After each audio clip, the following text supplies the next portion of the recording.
Alternative citoyenne ivoirienne sur les 49 militaires ivoiriens au Mali.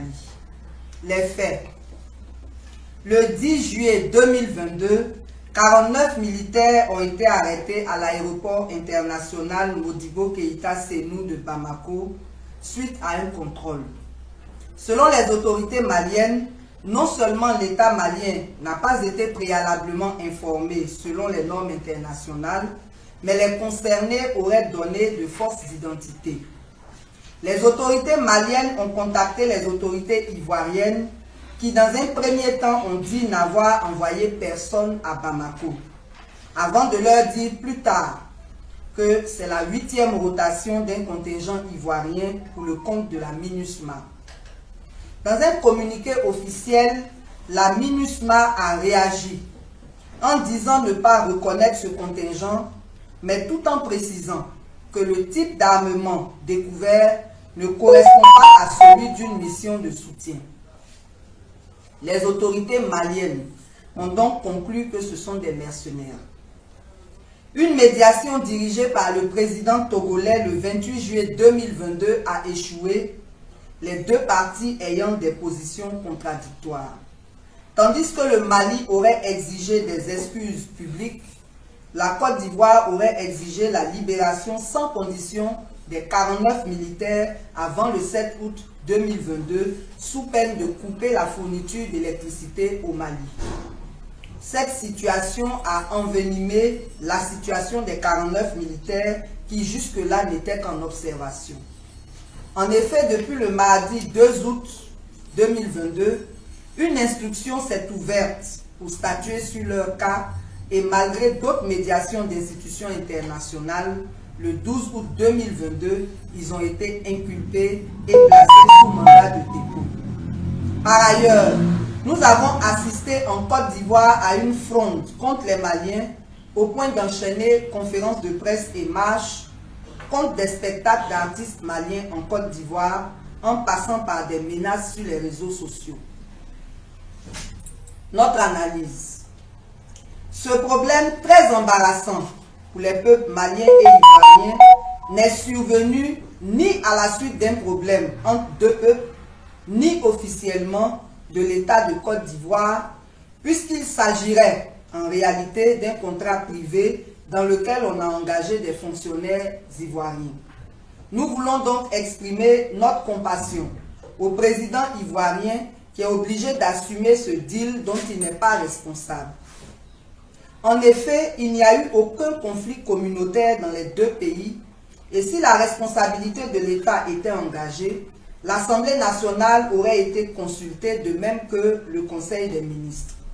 Dans tous les cas, vu les liens multiséculaires qui unissent les deux pays, il serait indiqué de ne pas céder à l'escalade pour privilégier le dialogue.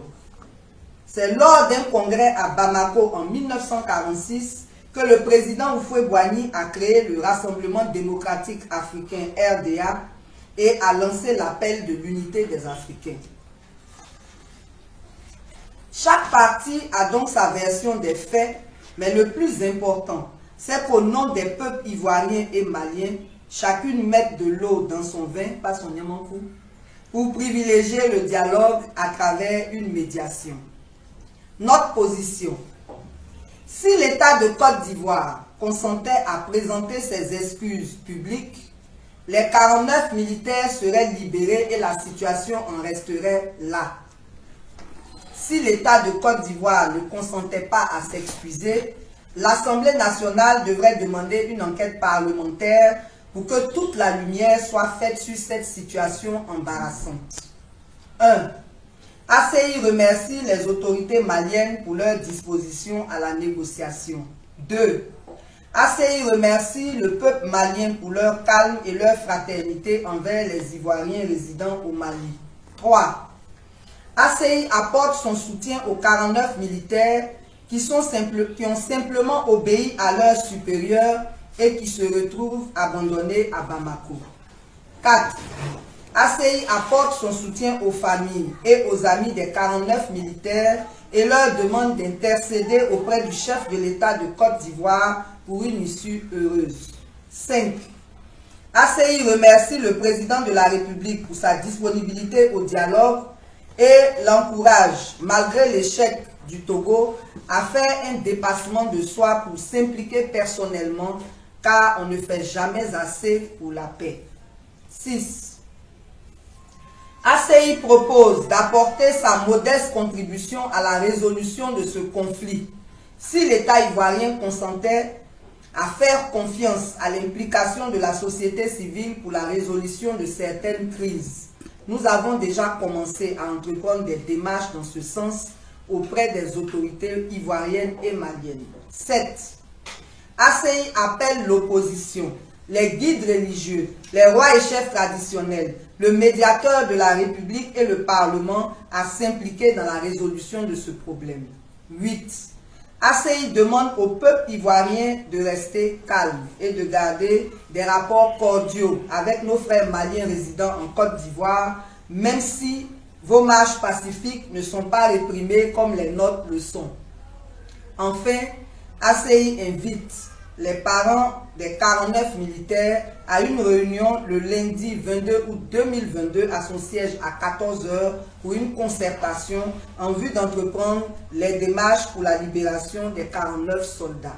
Infoline 07 47 45 11 45.